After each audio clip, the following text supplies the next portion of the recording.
അമൃത് Veni hair elixir presents daily news സായാഹ്ന വാർത്തകൾ powered by Pulimoottil silks KSFE. എന്താ ഒരു മൂഡ് ഓഫ്? ഇപ്പൊ മുടി വല്ലാതെ കൊഴിയുന്നുണ്ട്, അതാ തോന്നുന്നു. ഈസ്ട്രജന്റെയും വൈറ്റമിൻ ഡിയുടെയും കുറവാണ് മിക്ക സ്ത്രീകളുടെയും മുടി കൊഴിച്ചിലിന്റെ പ്രധാന കാരണം. അമൃത് Veni hair elixir for women സ്ത്രീകളുടെ മുടിയുടെ വളർച്ചയ്ക്കും ശക്തിക്കും അത്യാവശ്യമായ herbal ഈസ്ട്രജനാലും vitamin ഡിയാലും സമ്പുഷ്ടമാക്കിയതാണ് Amrit Veni hair elixir for women. നമസ്കാരം, ഞാൻ പ്രവി ജയവിനീത്. ഡെയിലി ന്യൂസിന്റെ സായന്ന വാർത്തകളിലേക്ക് സ്വാഗതം. ഇന്ന് ജനുവരി 14 ചൊവ്വാഴ്ച. വയനാട് ഉരുൾപൊട്ടൽ ദുരന്തത്തിൽ കാണാതായവരെ മരിച്ചവരായി കണക്കാക്കാം എന്ന തീരുമാനവുമായി സംസ്ഥാന സർക്കാർ. ഇതിനായി പട്ടിക തയ്യാറാക്കും. മരിച്ചവർക്കുള്ള ധനസഹായത്തിന് 2 സമിതികൾ രൂപീകരിക്കുകയും ചെയ്തു. തുടർ നടപടികൾക്കായി പ്രാദേശിക സമിതിയും സംസ്ഥാനതല സമിതിയുമാണ് രൂപീകരിക്കുക. പ്രാദേശിക സമിതി ആദ്യം മരിച്ചവരുടെ പട്ടിക തയ്യാറാക്കും. കാണാതായവരുടെ കുടുംബത്തിനും സഹായം എന്നത് ദുരിതബാധിതരുടെ പ്രധാന ആവശ്യമായിരുന്നു. MLA സ്ഥാനം രാജിവെച്ച് നിലമ്പൂരിൽ UDF-നെ നിരുപാധിക പിന്തുണ പ്രഖ്യാപിച്ചിട്ടും PV അൻവറിന്റെ മുന്നണി പ്രവേശനത്തിൽ തിടുക്കത്തിൽ തീരുമാനം വേണ്ടെന്ന് നേതൃത്വം. മലപ്പുറം DCC പ്രസിഡന്റ് VS ജോയിയെ സ്ഥാനാർത്ഥിയായി നിർദ്ദേശിച്ച അൻവറിന്റെ നടപടിയിൽ കോൺഗ്രസിൽ ഒരു വിഭാഗത്തിന് അമർഷമുള്ളതിനാലാണിത്. ഉപതെരഞ്ഞെടുപ്പിന്റെ തീയതി പ്രഖ്യാപനം വന്നു മതി, അൻവർ വിഷയത്തിൽ തീരുമാനമെന്ന നിലയ്ക്കാണ് കോൺഗ്രസിലെ നീക്കങ്ങൾ. PV അൻവറിനോട് മതിപ്പും എതിർപ്പുമില്ലെന്ന് KPCC president K Sudhakaran. നിലമ്പൂരിലെ സ്ഥാനാർത്ഥി ആര് എന്നതടക്കം UDF ചർച്ച ചെയ്യുമെന്നും അദ്ദേഹം പറഞ്ഞു. അൻവറിന്റെ നിർദ്ദേശം തള്ളാനും കൊള്ളാനുമില്ലെന്നും നിലമ്പൂരിൽ ജോയി മത്സരിക്കട്ടെ എന്ന് അൻവർ പറഞ്ഞതിൽ ദുഷ്ടലാക്കുണ്ടെന്നും അദ്ദേഹം പറഞ്ഞു. P ശശി വീണ്ടും PV അൻവറിനെ വക്കീൽ നോട്ടീസ് അയച്ചു. ശശി അൻവറിന് അയക്കുന്ന 4ാമത്തെ വക്കീൽ നോട്ടീസാണിത്. VD സതീശനെതിരായ അഴിമതി ആരോപണം ഉന്നയിക്കാൻ ആവശ്യപ്പെട്ടത് ശശിയാണെന്ന പരാമർശത്തിലാണ് നടപടി. PV അൻവറിന്റെ ആരോപണം അടിസ്ഥാനരഹിതമെന്നും പിൻവലിക്കണമെന്നും P ശശിയുടെ വക്കീൽ നോട്ടീസിൽ പറയുന്നു. UDF-ൽ മാപ്പപേക്ഷ എഴുതി തയ്യാറാക്കി നിൽക്കുകയാണ് PV അൻവറെന്ന് CPM സംസ്ഥാന സെക്രട്ടറി MV ഗോവിന്ദൻ. P ശശിയെ ശത്രുവായി പ്രഖ്യാപിച്ചതുകൊണ്ടാണ് PV അൻവർ അദ്ദേഹത്തിനെതിരെ നിരന്തരം ആരോപണം ഉന്നയിക്കുന്നതെന്നും അദ്ദേഹം പറഞ്ഞു. ഇടതുമുന്നണി നിലമ്പൂരിൽ ഉപതെരഞ്ഞെടുപ്പിന് തയ്യാറാണെന്നും മണ്ഡലത്തിൽ സ്വതന്ത്രൻ വരുമോ എന്നതൊക്കെ അപ്പോൾ നോക്കാമെന്നും ഗോവിന്ദൻ പറഞ്ഞു. അതേസമയം NM വിജയന്റെ മരണത്തിൽ കടത്തിന്റെ ഉത്തരവാദിത്തം കോൺഗ്രസ് ഏറ്റെടുക്കണമെന്നും അദ്ദേഹം കൂട്ടിച്ചേർത്തു. ജയിലിൽ കഴിയുന്ന വ്യവസായി ബോബി ചെമ്മണൂരിന് ജാമ്യം അനുവദിക്കാമെന്ന് ഹൈക്കോടതി. ജാമ്യാപേക്ഷയിൽ ഇന്ന് വിധി പറയും. ബോബിക്കെതിരെ ശക്തമായ വിമർശനമാണ് കോടതി ഉന്നയിച്ചതെങ്കിലും ജാമ്യം അനുവദിക്കാമെന്ന് വാക്കാലാണ് പറഞ്ഞത്. പ്രതി സ്ഥിരമായി ഇത്തരം പരാമർശങ്ങൾ നടത്തുന്നയാളാണെന്നും ബോബി ചെമ്മണൂരിനെതിരായ പോലീസ് നടപടി സമൂഹത്തിന് പാഠമാകണമെന്നും സർക്കാർ കോടതിയിൽ വാദിച്ചു. എന്നാൽ പ്രതി റിമാൻഡിലായപ്പോൾ തന്നെ സമൂഹത്തിന് സന്ദേശം ലഭിച്ചു കഴിഞ്ഞെന്നായിരുന്നു കോടതിയുടെ മറുപടി.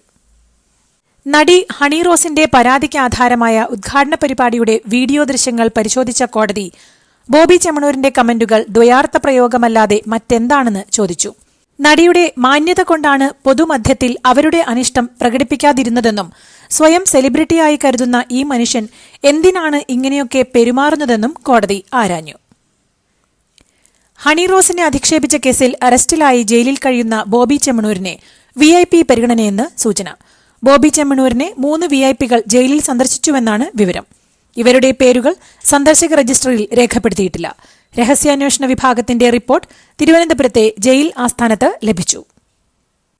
സഹകരണ ബാങ്കിൽ ജോലി നൽകാമെന്ന് വാഗ്ദാനം ചെയ്ത് IC ബാലകൃഷ്ണൻ MLA-യുടെ സുഹൃത്ത് ബെന്നി 15 ലക്ഷം രൂപ വാങ്ങിയെന്ന പരാതിയുമായി നീലഗിരി സ്വദേശി അനീഷ് ജോസഫ്. MLA-യുടെയും കോൺഗ്രസ് നേതാവ് K വിനയന്റെയും അറിവോടെയാണ് പണം വാങ്ങിയതെന്നും പരാമർശമുണ്ട്. എന്നാൽ പരാതി പുറത്തായതോടെ എല്ലാം പരിഹരിച്ചുവെന്നും തനിക്ക് പരാതിയില്ലെന്നും അനീഷ് ജോസഫ് പറഞ്ഞു.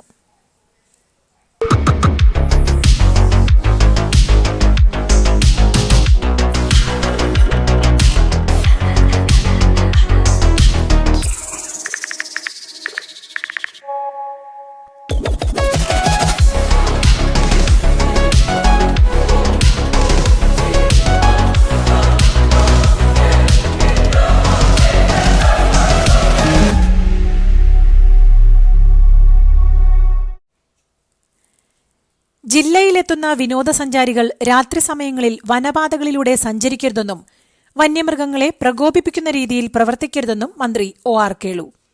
വന്യജീവികൾ നാട്ടിലിറങ്ങിയാലുണ്ടാകുന്ന പ്രശ്നങ്ങൾ പരിഹരിക്കുന്നതിന്റെ ഭാഗമായി കലക്ട്രേറ്റിൽ ചേർന്ന ജില്ലാതല അവലോകന യോഗത്തിൽ സംസാരിക്കുകയായിരുന്നു മന്ത്രി.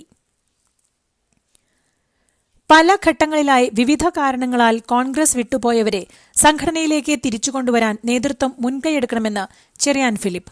സംസ്ഥാനതലം മുതൽ വാർഡ് തലം വരെ പ്രവർത്തിച്ചിരുന്ന കോൺഗ്രസ് പാരമ്പര്യവും സംസ്കാരവുമുള്ള നിരവധി നേതാക്കളെയും പ്രവർത്തകരെയും പാർട്ടിയിൽ വീണ്ടും സജീവമാക്കാൻ KPCCയും DCCയും ഒരു സമഗ്ര പരിപാടി തയ്യാറാക്കണമെന്നും അദ്ദേഹം പറഞ്ഞു. നവകേരള സദസ്സിനെ പരസ്യ ബോർഡ് സ്ഥാപിക്കാനായി സർക്കാർ ചിലവിട്ടത് 2.86 കോടി രൂപയാണെന്ന് കണക്കുകൾ. വിവരാവകാശ അപേക്ഷയ്ക്കുള്ള മറുപടിയിലാണ് കണക്ക് പുറത്തുവന്നത്. മുഖ്യമന്ത്രിയുടെയും മന്ത്രിമാരുടെയും പടം വെച്ച് പരിപാടിക്കുവേണ്ടി 25.40 ലക്ഷം പോസ്റ്ററാണ് അടിച്ചത്. ഇതുവരെ 55 ലക്ഷം രൂപയാണ് പരസ്യ ബോർഡ് സ്ഥാപിക്കുന്നതിനായി അനുവദിച്ചത്. സ്വകാര്യ ഏജൻസികൾക്ക് 2.31 കോടി രൂപ കുടിശ്ശികയാണെന്നും മറുപടിയിലുണ്ട്. കലൂർ സ്റ്റേഡിയത്തിലെ നൃത്ത പരിപാടിയുമായി ബന്ധപ്പെട്ട് ഒളിച്ചുകളി തുടർന്ന് സ്റ്റേഡിയം ഉടമസ്ഥരായ GCDA. ഉമാ തോമസ് MLAക്ക് അപകടം പറ്റിയതിന് പിന്നാലെ ജനുവരി 4 പ്രഖ്യാപിച്ച സസ്പെൻഷൻ ഉത്തരവ് ഇതുവരെ നടപ്പായില്ല. സ്റ്റേഡിയത്തിനുള്ളിലെ നിയമലംഘനം കണ്ടെത്താത്തതിൽ അസിസ്റ്റന്റ് എക്സിക്യൂട്ടീവ് എഞ്ചിനീയറെ സസ്പെൻഡ് ചെയ്തായിരുന്നു ഉത്തരവ് പുറപ്പെടുവിച്ചത്. എന്നാൽ ഇത് നടപ്പായില്ലെന്നാണ് വിവരം. താരസംഘടനയായ അമ്മയിലെ ട്രഷറർ സ്ഥാനം രാജിവെച്ച് നടൻ ഉണ്ണി മുകുന്ദൻ.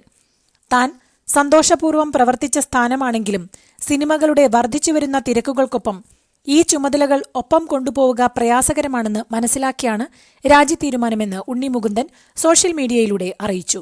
മറ്റൊരാൾ വരുന്നതുവരെ ട്രഷറർ സ്ഥാനത്ത് താൻ ഉണ്ടാവുമെന്നും കുറിപ്പിലുണ്ട്. നെയ്യാറ്റിൻകരയിലെ ഗോപൻ സ്വാമിയുടെ സമാധി പൊളിക്കാൻ അനുവദിക്കില്ലെന്ന് ആവർത്തിച്ച് ഗോപൻ സ്വാമിയുടെ മകൻ സനന്ദൻ.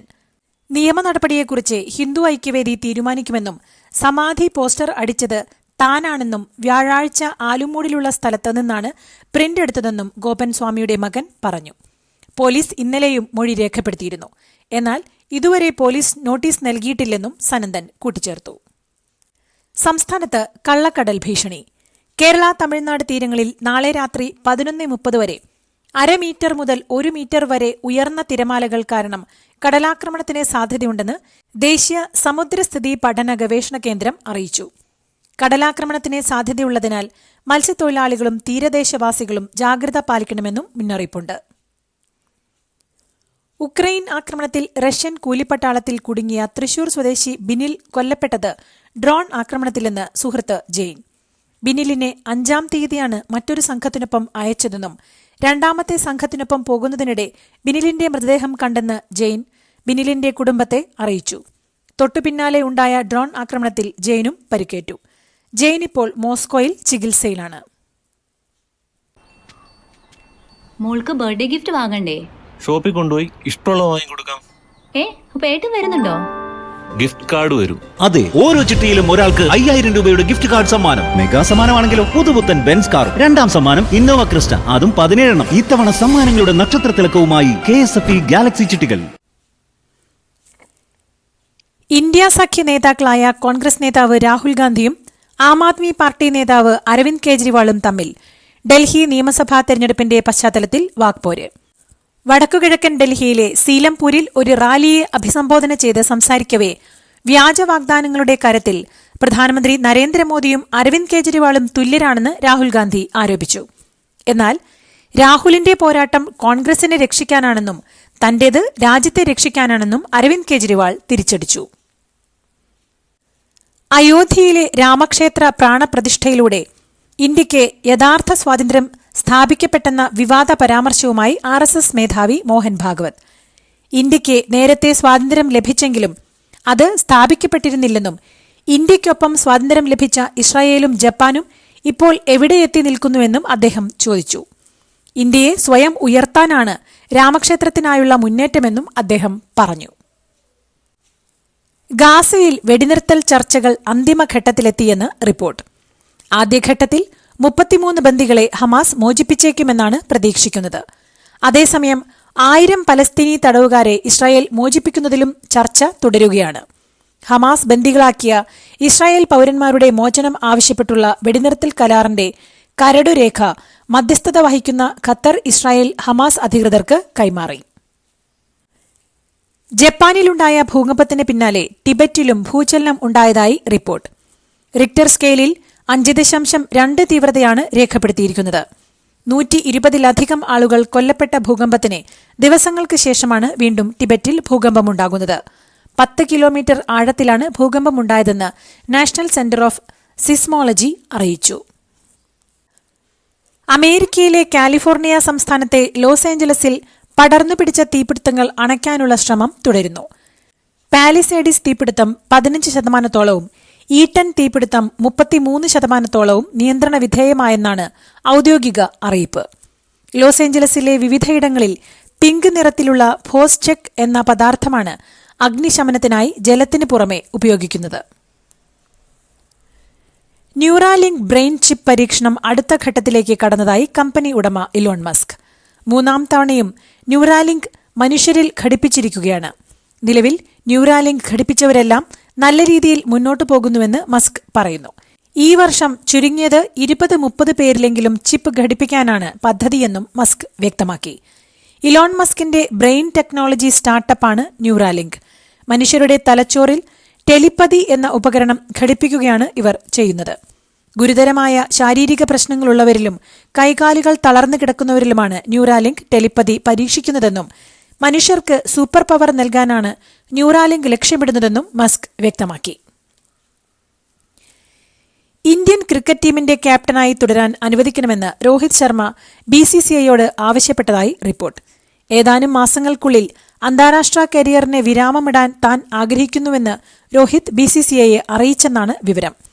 ചാമ്പ്യൻസ് ട്രോഫി വരെയാണ് രോഹിത്തിനെ ക്യാപ്റ്റനായി നിലനിർത്താൻ ധാരണയായത്. ഖൊഖോ ലോകകപ്പിൽ ഇന്ത്യയ്ക്ക് ജയത്തോടെ തുടക്കം. ഡൽഹി ഇന്ദിരാഗാന്ധി ഇൻഡോർ സ്റ്റേഡിയത്തിൽ നടന്ന ഉദ്ഘാടന മത്സരത്തിൽ ഇന്ത്യയുടെ പുരുഷ ടീം നേപ്പാളിനെ 42-37 തോൽപ്പിച്ചു. പ്രതീക് വൈകാറിന്റെ നേതൃത്വത്തിൽ ഇറങ്ങിയ ഇന്ത്യ ഓൾറൌണ്ട് പ്രകടനം പുറത്തെടുത്തു. അതോടൊപ്പം വനിതകൾ ഇന്ന് ആദ്യ മത്സരത്തിനിറങ്ങും.